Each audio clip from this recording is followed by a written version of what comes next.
News ಅವರಿಗೆ ಸ್ವಾಗತ. ನಾನು ಲಕ್ಷ್ಮಣ್ ಹೂಗಾರ್. ಕಣ್ಣೀರು ಪಾಲಿಟಿಕ್ಸ್ ಅನ್ನುವಂಥದ್ದು ಬಹುತೇಕ ಸಂದರ್ಭ ಬಂದಾಗ ಬಹಳಷ್ಟು ಜನ ಅದನ್ನು ಬಳಕೆ ಮಾಡ್ಕೊಳ್ತಾರೆ.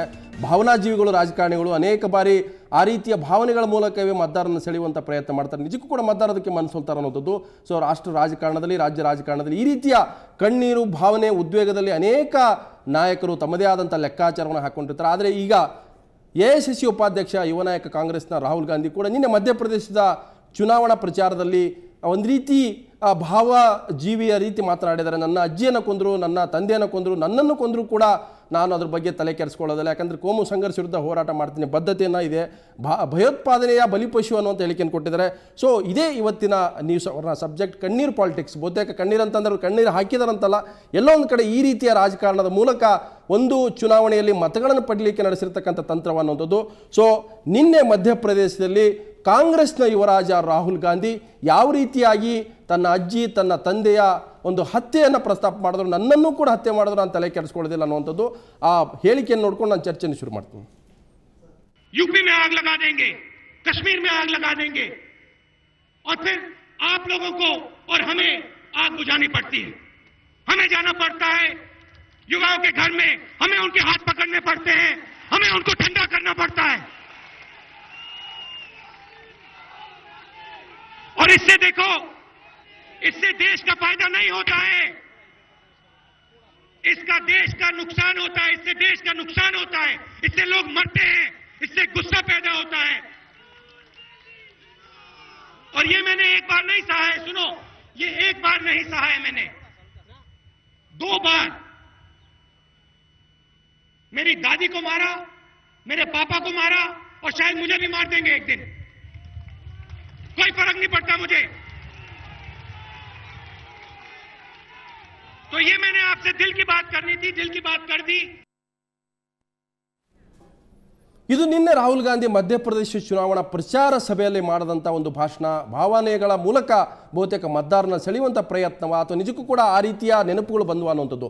ಆದರೆ ಇದಕ್ಕೆ ಒಂದು ಮುನ್ನೆಡು ಕೂಡ ಅವರು ಬರೆದಿದ್ದರು. ಜನವರಿ 20, 2013 ಅಂದರೆ ಇದೇ ವರ್ಷ ಜೈಪುರ್ನಲ್ಲಿ ನಡೆದಂಥ ಎಐಸಿಸಿ ಮಹಾಧಿವೇಶನದಲ್ಲೂ ಕೂಡ ತನ್ನ ಅಜ್ಜಿಯನ್ನು ತನ್ನ ಅಂಗರಕ್ಷಕರು ಯಾವ ರೀತಿ ಕೊಂದು ಹಾಕಿದ್ರು, ನಾನು ಅವ್ರ ಜೊತೆ ಬ್ಯಾಡ್ಮಿಂಟನ್ ಆಡ್ತಾ ಇದ್ದೆ, ಆದರೆ ನನ್ನ ಈ ಒಂದು ಕಾಂಪ್ಲಿಕೇಟೆಡ್ ಜಗತ್ತಿನಲ್ಲಿ ಬ್ಯಾಲೆನ್ಸ್ ಅನ್ನುವಂಥದ್ದು ಕಲ್ತಿದ್ದು ಆವಾಗಲೇ, ಕಳ್ಕೊಂಡಿದ್ದು ಆವಾಗಲೇ. ಸೊ ಆಗಲೇ ಇವರು ಭಾವನೆಯ ಒಂದು ಭಾಷಣವನ್ನು ಎಐಸಿಸಿ ಅಧಿವೇಶನದಲ್ಲಿ ಮಾಡಿದರು. ಸೊ ಅದಾದ ನಂತರ ನಿನ್ನೆಯ ಭಾಷಣ. ಸೊ ಹಾಗಾಗಿ ಜನವರಿಯಲ್ಲಿ ರಾಹುಲ್ ಗಾಂಧಿ ಮಾಡಿದಂಥ ಭಾಷಣದ ಒಂದು ತುಣುಕನ್ನು ಕೂಡ ನೋಡ್ಕೊಂಬರೋಣ. I want to tell you about hope, and I also want to tell you about power. When I was a little boy, I loved to play badminton. I loved it because it gave me balance in a complicated world. I was taught how to play in my grandmother's house by 2 policemen who protected my grandmother. They were my friends. Then one day, they killed my grandmother and took away the balance in my life. I felt pain like I had never felt before. So ನಾನು ಆಗಲೇ ಹೇಳಿದೆ, ಚುನಾವಣೆ ಬಂದಾಗ ಬಹುತೇಕ ರಾಜಕೀಯ ನಾಯಕರುಗಳು ಈ ರೀತಿಯ ಭಾಷಣಗಳನ್ನು ಮಾಡ್ತಾರೆ.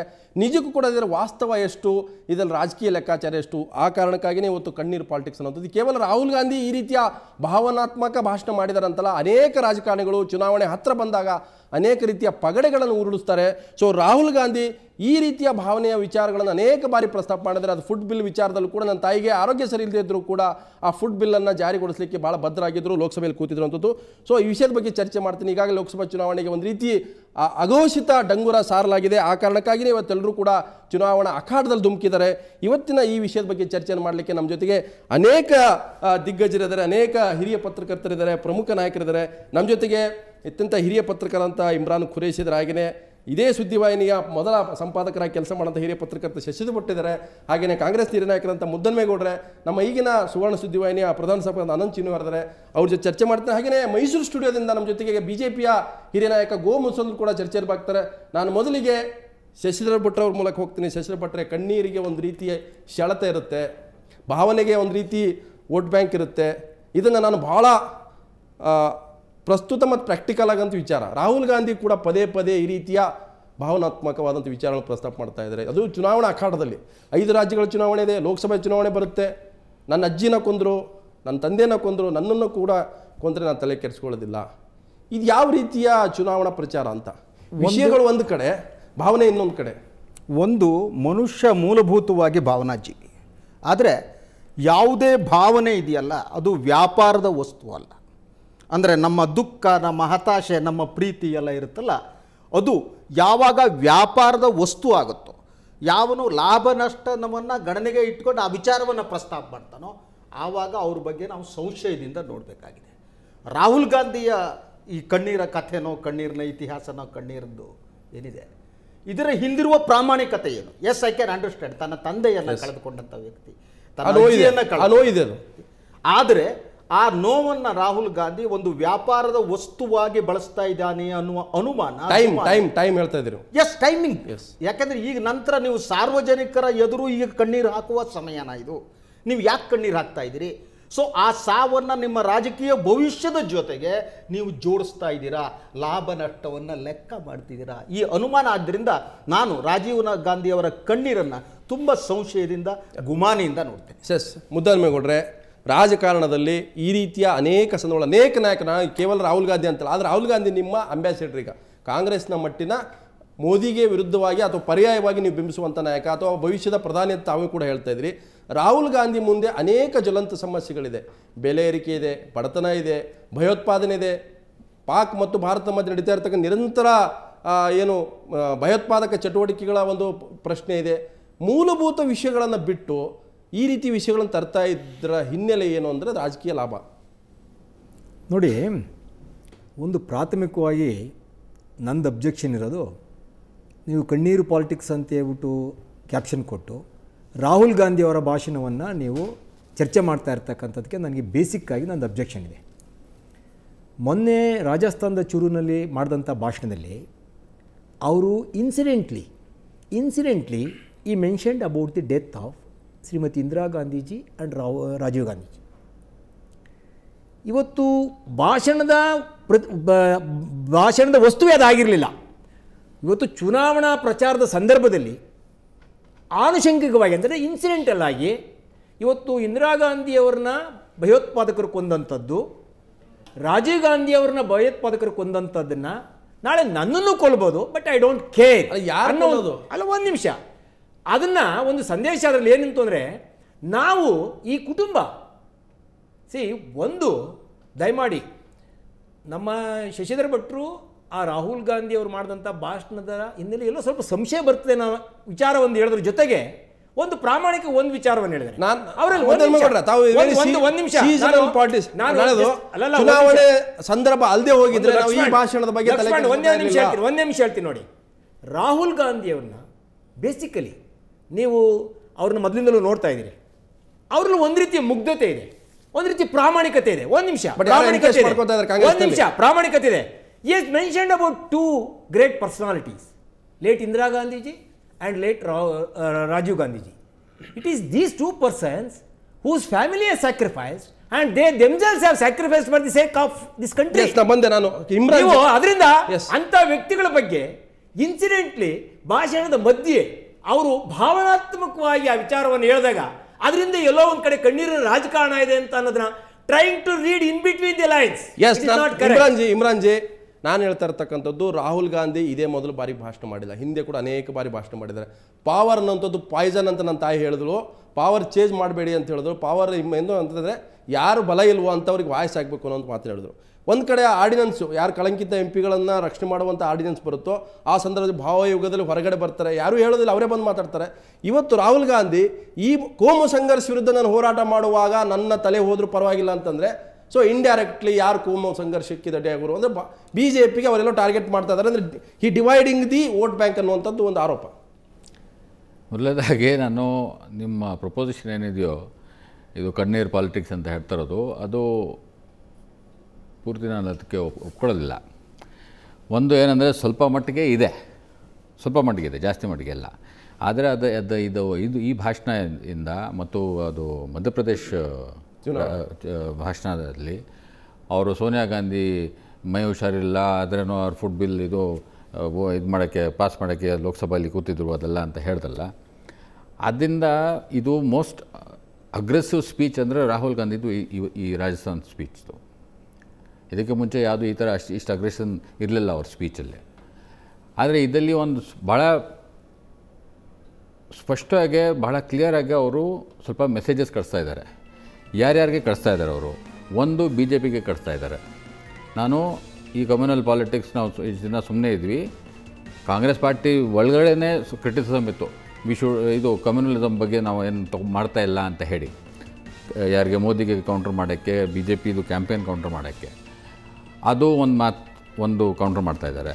ಎರಡನೇದು, ರಾಜಸ್ಥಾನದಲ್ಲಿ ಮುಸಲ್ಮಾನ್ ಸಮಾಜದವರು ಯಾರಿದ್ದಾರೋ ಅವರು ಒಂದು 6-8 ತಿಂಗಳಿಂದ ಸ್ವಲ್ಪ ಕಮ್ಯುನಲ್ ರೈಟ್ಸ್ ಆಗಿದೆ ಅಲ್ಲಿ ಕಾಂಗ್ರೆಸ್ ಸರ್ಕಾರ ಜಾಸ್ತಿ ಏನು ಕೆಲಸ ಮಾಡಿಲ್ಲ. ಅವ್ರಿಗೂ ಒಂದು ಮೆಸೇಜ್ ಇದೆ ಅಲ್ಲಿ, ಅಂದರೆ ನಾವು ನಿಮಗೆ ಪ್ರೊಟೆಕ್ಟ್ ಮಾಡ್ತೀವಿ ಅಂತ ಹೇಳಿ. ಈ ಬರೀ ನೀವು ಒಂದೇ ಒಂದು ಸ್ಟೇಟ್ಮೆಂಟ್ ನೀವು ಇಂದಿರಾ ಗಾಂಧಿ, ರಾಜೀವ್ ಗಾಂಧಿ ನನಗೂ ನಾಳೆ ಕೊಲೆ ಮಾಡ್ಬೋದು ಅಂತ ಹೇಳಿದ್ರೆ ಲೈನ್ ಇದೆಲ್ಲ ಇಲ್ಲ, ಅದು it is they are getting the ಸೇಫ್ಟಿನೋ ಸೆಕ್ಯೂರಿಟಿನೋ ಅಥವಾ ನಾನು ನಿಮ್ಮ ಜೊತೆಗೆ ಇದೀವಿ ಅಂತ ಹೇಳುವಂತ. ಈಗ ಡೈರೆಕ್ಟಾಗಿ ಅವರು ಇಲ್ಲಿವರೆಗೂ ಕಾಂಗ್ರೆಸ್ ಪಾರ್ಟಿಯವರು ಏನು ಮಾತಾಡ್ತಾ ಇರಲಿಲ್ಲ BJP ಕ್ಯಾಂಪೇನ್ ಬಗ್ಗೆ, ಮೋದಿಯವ್ರ ಕ್ಯಾಂಪೇನ್ ಬಗ್ಗೆ.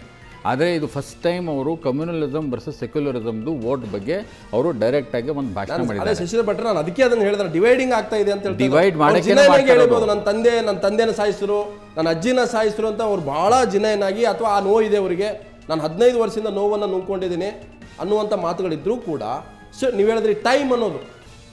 ನಾನು ಯಾವುದೋ ಸೆಮಿನಾರಲ್ಲಿ ಹೇಳಿದ್ರೆ ತಲೆ ಕೆಡಿಸ್ಕೊತಿರ್ಲಿಲ್ಲ, ಅಥವಾ ಯಾವುದೋ ಒಂದು ಪಕ್ಷದ ಆಂತರಿಕ ವೇದಿಕೆಯಲ್ಲಿ ಹೇಳಿದ್ರು ನಾವು ತಲೆ ಕೆಡಿಸ್ಕೊತಿರ್ಲಿಲ್ಲ. ಇಲ್ಲ ಹುಗಾರ್, ಯಾವ ಪ್ರಾಮಾಣಿಕತೆ ಅನ್ನೋದಿದೆಯಲ್ಲ ಅದು ಸಿಲೆಕ್ಟಿವ್ ಆಗಿರಲ್ಲ. ಅಂದರೆ ನಿಮ್ಮ ಪ್ರಾಮಾಣಿಕವಾದ ಅನಿಸಿಕೆಯನ್ನು ಯಾವ ಸಂದರ್ಭದಲ್ಲಿ ನೀವು ವ್ಯಕ್ತಪಡಿಸ್ತೀರಿ, ಆ ಸಂದರ್ಭದ ಆಯ್ಕೆಯ ಹಿಂದಿನ ಮನಸ್ಸಿರುತ್ತೆ. 15 ವರ್ಷದಲ್ಲಿ ಅವ್ರು ಯಾವತ್ತೂ ವ್ಯಕ್ತಪಡಿಸಿಲ್ಲ, 8 ವರ್ಷದಲ್ಲಿ ವ್ಯಕ್ತಪಡಿಸಿಲ್ಲ, ಕಳೆದ ಚುನಾವಣೆ ವ್ಯಕ್ತಪಡಿಸಿಲ್ಲ. ಅದ್ರ ಜೊತೆಗೆ ಇನ್ನೊಂದು ಹೇಳ್ತೀನಿ ನಾನು, ಇದು ಕುಟುಂಬ ರಾಜಕಾರಣ ಇದು ಡಿಫ್ರೆಂಟ್ ಇಶ್ಯೂಸ್. ಸೊ ನೀವು ಕಾಂಗ್ರೆಸ್ಸಲ್ಲಿ ಇಂದಿರಾ ಗಾಂಧಿ ಸತ್ತ ತಕ್ಷಣ ನನ್ನ ಎಕ್ಸ್ಪೆಕ್ಟೇಷನ್ ಇರ್ತದೆ, ರಾಜೀವ್ ಗಾಂಧಿಗೆ ತಾಯಿಯ ಬಗ್ಗೆ ಅಷ್ಟು ಪ್ರೀತಿ ಇದ್ದರೆ ನಾನು ಪ್ರಧಾನಿ ಆಗಲ್ಲ ಅಂತ ಹೇಳ್ಬೇಕು.